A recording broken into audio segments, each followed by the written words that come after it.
Hey, we had our first snowfall here in semi upstate New York. I'm about 2 hours north of the city.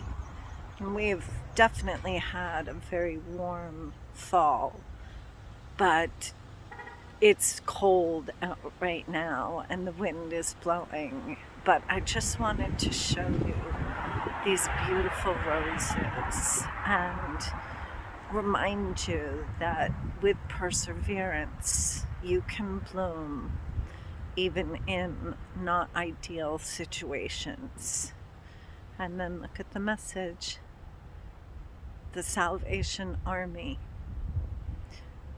If you had a Salvation Army around you or within you, what would it look like?